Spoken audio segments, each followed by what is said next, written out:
Baron Von Trix towered over them, his jagged striped hat glowing with eerie light. "Hand over the Hat of Wonders," he sneered, "or prepare for a world of chaos." The cat in the hat stepped forward, adjusting his own striped hat. "Chaos, you say? Well, dear Baron, you must understand, this hat is not just any old hat.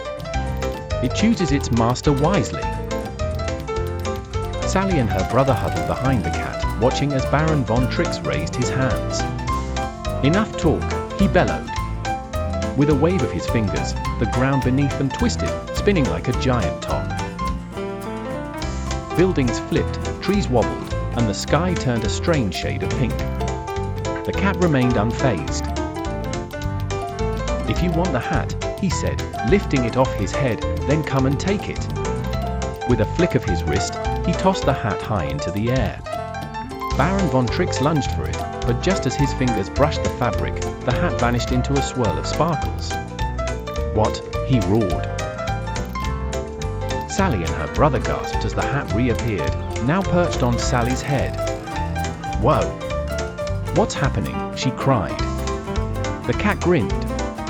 "The Hat of Wonders always chooses true hearts. And I think it likes you, Sally." Baron Von Trix's face twisted in rage. "No! That hat belongs to me." He raised his hands again, summoning a giant whirlwind of shadows. Sally closed her eyes, gripping the hat. "I don't think so," she declared.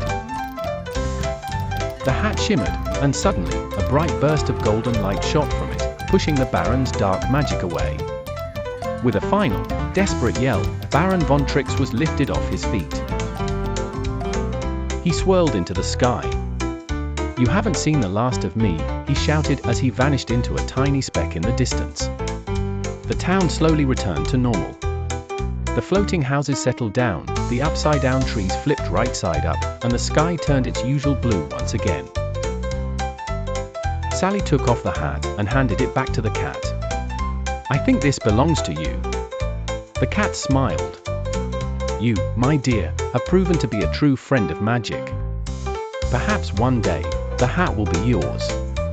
Sally and her brother laughed, feeling lighter than ever. "That was amazing." The cat tipped his hat. "But for now, my friends, it's time to go home." With a twirl of his cane, the world around them swirled once more.